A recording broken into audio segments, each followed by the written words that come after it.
कोपरगावसह महाराष्ट्र राज्यभर नावाजलेली helping hand संस्था करत आहे गरीब होतकरू मुलांचे शैक्षणिक भविष्य उज्ज्वल। कोपरगाव तालुक्यासह महाराष्ट्रभर नावाजलेली सीए दत्तात्रय खेमनर यांची हेल्पिंग हँड्स ही संस्था होतकरू गरीब विद्यार्थ्यांना मदत करते। 2010-11 पासून ही संस्था काही रकमेच्या स्वरूपात मदत करत असून आतापर्यंत हेल्पिंग हँड्सच्या माध्यमातून 140 जणांना 70 लाखांची मदत करण्यात आली आहे।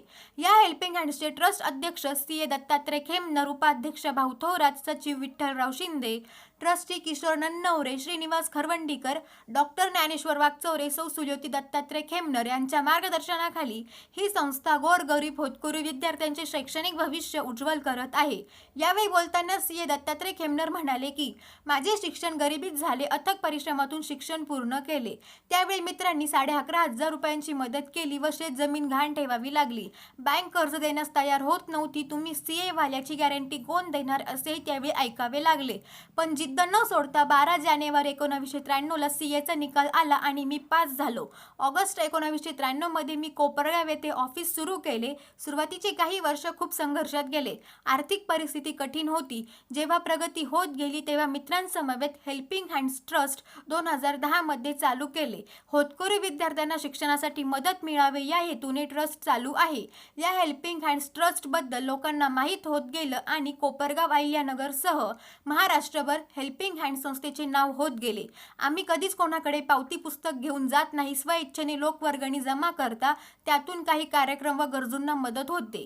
या मदतीचा लाभ घेऊन आतापर्यंत अनेक विद्यार्थी doctor, engineer, MBBS, MSc, B pharmacy, IIT बनले आहे व जे विद्यार्थी यशस्वी झाले आहे ते सुद्धा आता हेल्पिंग हँड्सला मदत करता। हेल्पिंग हँड संस्थेला पुढील 4 वर्षात 20 वर्ष होईल तेव्हा ही मदत 1 कोटींपर्यंत नेण्याचा संकल्प केला आहे, असे सीए दत्तात्रय खेमनर यांनी माहिती देताना सांगितले। तसेच दरवर्षीप्रमाणे यंदाही येत्या 9 ऑगस्ट 2026 रोजी आर्थिकदृष्ट्या गरीब, हुशारू व होतकरू विद्यार्थ्यांना हेल्पिंग हँड्स या स्वयंसेवी संस्थेमार्फत उच्च शिक्षणाकरिता दिल्या जाणाऱ्या आर्थिक मदत रकमेचा DD वाटप कार्यक्रम व संस्थेने मदत केलेल्या व आपले उच्च शिक्षण पूर्ण केलेल्या विद्यार्थ्यांचा सत्कार सोहळा 9 ऑगस्ट रोजी सकाळी 10:30 वाजता आयोजित केला आहे। या सोहळ्यासाठी प्रमुख पाहुणे चंद्रकांत मंचरे साहेब, निवृत्त डेप्युटी कमिशनर GST, कार्यक्रमाचे अध्यक्ष डॉक्टर MT सरोदे सर, प्राचार्य SSGM कॉलेज कोपरगाव यांच्या उपस्थितीत होणार असून या सोहळ्यास कोपरगाव तालुक्यातील सर्व नागरिकांनी कृष्णाई बँक्वेट हॉल, छत्रपती संभाजी महाराज चौक येथे उपस्थित राहावे, असे आवाहन दत्तात्रय खेमनर, अध्यक्ष भाऊ थोरात, उपाध्यक्ष विठ्ठलराव शिंदे, सचिव डॉक्टर ज्ञानेश्वर वागचौरे, सौ Sujyoti Dattatray Khemnar, Avinash Ghaisar sir, doctor GC Husle, प्राध्यापक डॉक्टर भाऊसाहेब निघोट, मनोज जोशी, नम्रता लोहिया, अहिल्यानगर, आप्पासाहेब शिंदे, किशोर नन्नवरे, अण्णासाहेब बावके, डॉक्टर प्राध्यापक Ganesh Deshmukh, Makhija sir, Shrinivas Kharwandikar saheb, doctor Vilas Awhari, doctor Sandeep Shelke Shirdi, Bhausaheb Pawar Nashik, Ganesh Sonawane, Sharad Gorde Nashik, Rajendra Ghumar, Amol Chintamani Pune यांनी केले आहे।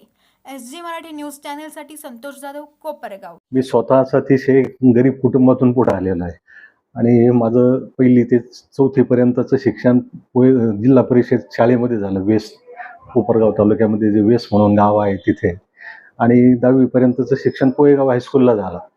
त्याच्यानंतर मग पुढे महाविद्यालयीन शिक्षण घेण्यासाठी मी संगमनेरला गेलो आणि संगमनेरला गेल्यानंतर मग तिथे मी समाज कल्याणच्या हॉस्टेलला राहून माझं शिक्षण पूर्ण केलं।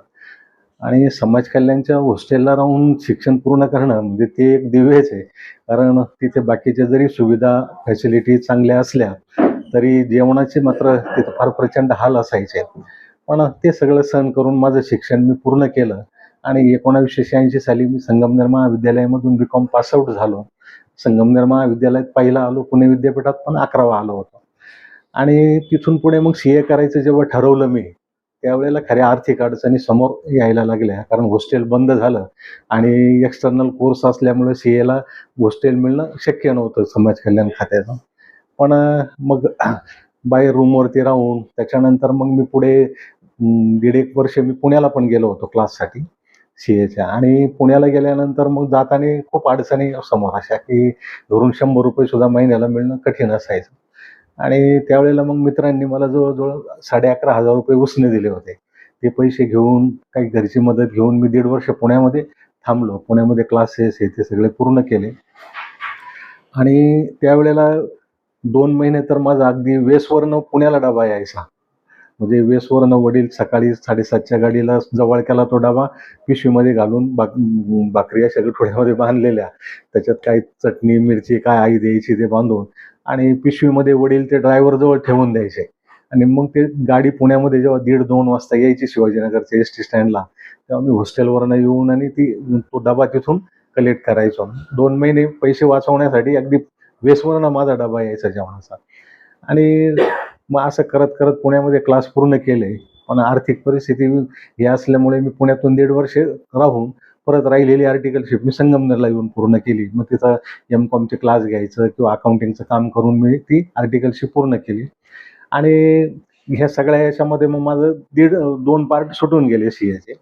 पण मग पुढं फायनलला परत जास्त वेळ लागायला नको, कारण पहिले 2 पार्ट सुटायला मला 4.5 वर्ष लागली होती. मग पुढे फायनलचे 2 पार्ट सुटायला जास्त वेळ लागू नये म्हणून मग आमची जी शेतजमीन होती, ती शेतजमीन गहाण देऊन मी पुढं शिक्षण राहिलेलं माझं CAचे 2 पाठ पूर्ण केले. आणि ते करत असताना मी बँकांकडून पण कर्ज मिळतं का, त्याच्यासाठी पण बरेच प्रयत्न केले. पण एक्सटर्नल कोर्स असल्यामुळे कुठलीच बँक मला कर्ज द्यायला सुद्धा तयार होत नव्हती. आणि ब्रांच मॅनेजरचं तर असं म्हणणं होतं, की ज्या पहिल्या लोकांनी शैक्षणिक कर्ज घेतलेलं आहे, तेच लोकं त्याचं रिपेमेंट करत नाही आहेत आणि मग तुम्हाला कुठून आम्ही नव्याने कर्ज द्यायचं. आणि दुसरी गोष्ट, तुम्हाला CA करायचं आहे, तर तुम्ही CA व्हाल याची गॅरंटी कोण देईल? त्यांना म्हटलं ती माझं गॅरंटर सुद्धा देणार नाही, की हा मुलगा CA होईल म्हटलं. मग अशा पद्धतीनं ते कर्जाचं काही झालं नाही. मग मी शेवटी जमीन गहाण दिली आणि जमीन गहाण देऊन मग 1 वर्ष मी नाशिकला थांबलो आणि 1 वर्षात मी फायनलचे 2ही पार्ट एकदाही रिपीट न होता 11 महिन्यामध्ये मी फायनलचे 2ही पार्ट पास झालो. असं मला 5.5 पावणे 6 वर्षामध्ये माझं CA कंप्लीट झालं. आणि पुढे नोकरीची मानसिकता नव्हती माझी. त्याच्यामुळे मग मी नोकरीकडे न जाता प्रॅक्टिसमध्ये आलो आणि 12 जानेवारी 93ला मी CAचा रिझल्ट आला. CA माझं पूर्ण झालं आणि नोकरीची मानसिकता नसल्यामुळे मग नंतर मी मे 93मध्ये प्रॅक्टिसचं सर्टिफिकेट घेतलं इन्स्टिट्यूटकडनं आणि ऑगस्ट 93ला मी कोपरगावला माझं ऑफिस सुरू केलं. सुरुवातीचा 7-1 वर्षाचा पिरियड मला बऱ्यापैकी संघर्षाचा गेला, कारण घरची आर्थिक परिस्थिती नसायची आणि ओळखी नसायच्या. त्याच्यामुळं कामं मिळणं हे ते याच्यामध्ये सगळं सेटल व्हायला मला जवळजवळ 6-7 वर्ष हा पिरियड गेला. आणि त्याच्यानंतर काय झालं, की 2002ला सकाळला एक लेखमाला होती, प्रयत्न वाढूचे कनरगडिता म्हणून असं, आणि त्यांनी त्याच्यात आवाहन केलं होतं, की बा तुम्ही खूप कष्टातून जर शिक्षण घेतलेलं असेल आणि आता तुम्ही चांगल्या पदावरती असेल, तर तुम्ही जर तुमचे अनुभव आम्हाला लिहून पाठवले, तर आम्हाला जर योग्य वाटलं तर आम्ही ते पब्लिश करू त्या लेखमालेमध्ये. मग सकाळनी डिसेंबर 2002मध्ये माझा तो लेख पब्लिश केला आणि त्यामुळे तो लेख वाचून मला त्यावेळेला बऱ्यापैकी नामवंत लोकांची पत्रं पण आली होती. आणि एक पत्र मला उमरखेडवरून आलं होतं. यवतमाळ जिल्हा जो आहे त्याच्यामध्ये उमरखेड तालुका आहे. तर तिथे राहणारे किशोर सरडा म्हणून आहेत. तर त्यांनी ते पत्र लिहिलं होतं आणि त्यांनी त्या पत्रामध्ये असं म्हटलं होतं, की तुम्ही फार कष्टातून CA झालात सर. तुमचा लेख मी 300 झेरॉक्स काढल्या त्या लेखाच्या आणि कलेक्शन एजंटचं काम करत होते ते बँकेचं. त्याच्यामुळे ते म्हणे मी 300 झेरॉक्स काढून त्या 300 लोकांना वाचायला दिल्यात म्हणे असं. आणि मग मी त्यांना आभाराचं पत्र देऊन आपलं शांत झालो. पण नंतर परत त्यांचं मला 2008मध्ये पत्र आलं, की त्यांची मुलगी 89% मार्क घेऊन उमरखेड तालुक्यामध्ये सायन्सला पहिली आली होती. पण ते त्यांनी पत्रात लिहिलं होतं, की मी कलेक्शन एजंटचं काम करतो. त्याच्यामुळे मला कुठलीच बँक कर्ज द्यायला तयार नाहीये, शैक्षणिक कर्ज द्यायला. तर त्यांनी मग मला पत्रात लिहिलं होतं, की सर तुमच्या लेव्हलला तुम्हाला काही करता येत असेल तर बघा, किंवा मग काही संस्थांची नावं मला द्या म्हणून असं. तर मग मी काही संस्थांची नावं त्यांना कळवली आणि त्यावेळेला माझ्यासमोर शिर्डीचे माझे मित्र कैलासवासी दीपक लोढा बसलेले होते. तर त्यांना म्हटलं, की हे असं-असं पत्र आहे, वाचा. त्यांनी ते पत्र वाचलं आणि त्यांना मी म्हटलं, की बघा आपल्याला काही करता येत असेल तर आपण करू याच्यामध्ये. मग त्यांनी त्यांच्या खिशातून ₹5,000 माझ्याकडे काढून दिले. मी माझे स्वतःचे ₹6,000 त्याच्यामध्ये टाकले. त्या मुलीच्या वडिलांकडनं त्यांचा स्टेट बँक ऑफ इंडियातला अकाउंट नंबर घेतला आणि त्या अकाउंटला आम्ही ते ₹11,000 भरून टाकले. पण तिथून पुढे मला थोडंसं अस्वस्थता माझी वाढत गेली, की आपण एका मुलीला मदत केली, पण हा प्रश्न काही इथेच संपणारा नाहीये. आणि आपण जेव्हा शिक्षण घेत होतो त्यावेळेला आपल्याला पण वाटायचं की आपल्याला कोणीतरी मदत केली पाहिजे, हे केली पाहिजे. पण ठीक आहे, आपल्याला जरी नाही मदत झाली तरी आपण असे जे हुशार मुलं आहेत, गरजू मुलं आहेत, ज्यांच्याकडे गुणवत्ता आहे पण परिस्थिती नाही आहे, तर त्या मुलांसाठी आपल्याला काहीतरी करावं लागेल. म्हणून मग आम्ही 2010 मध्ये हेल्पिंग हँड्स नावाची चॅरिटेबल ट्रस्ट फॉर्म केली आणि काही मित्रांना बरोबर घेऊन आम्ही गरीब, हुशार आणि होतकरू मुलांना मदत करायचं ठरवलं. तर 2010 मध्ये आम्ही ऑगस्टमध्ये पहिला प्रोग्राम तो घेतला.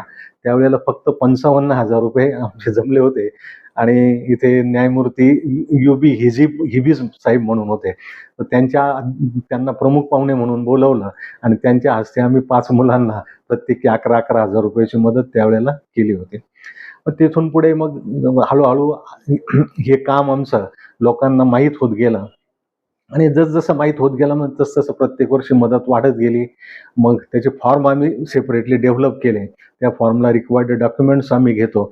शक्यतो मदत ही गरजू मुलांपर्यंतच जाईल या दृष्टीने आम्ही प्रयत्न करतो आणि त्याला रिक्वायर्ड डॉक्युमेंट्स घेतो. त्या 10वी-12वीच्या शाळेची शिफारस पण घेतो की हा मुलगा खरोखर गरजू आहे, तुम्ही याला मदत करावी म्हणून. आणि मग दरवर्षी कधी 3 लाख, 4 लाख असं हळू ही मदत मग वाढत गेली आणि समाजातले लोकही पण पुढे येत गेले आणि आम्ही त्याच्यामध्ये एक पथ्य पाळलंय की आम्ही कुणाकडे पावती पुस्तक घेऊन जात नाही, कुणाला आग्रह करत नाही की काही करून तुम्ही आम्हाला देणगी द्या म्हणून. असं एखाद्याने एखाद्या वर्षी देणगी दिली तर त्याला परत पुढच्या वर्षी आम्ही फोन करून विचारत नाही का बुवा मागच्या वर्षी तू देणगी दिली, मग आता यावर्षी तुझं काय आहे म्हणून. तर ऐच्छिक लोक जे देतील त्याच्यावरतीच आम्ही दरवर्षी हा प्रोग्राम त्या ठिकाणी करत असतो.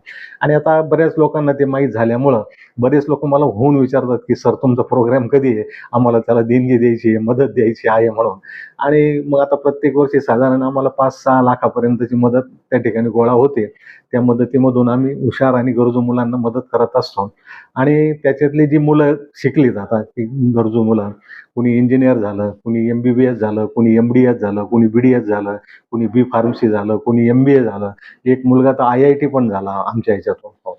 तर ह्या सगळ्या मुलांना आता त्याच्यातले ज्यांना नोकऱ्या मिळाल्या, जे कमवायला लागलेत, त्याच्यातले पण काही मुलं त्यांना जसं शक्य होईल त्या पद्धतीनं मदत करतायत.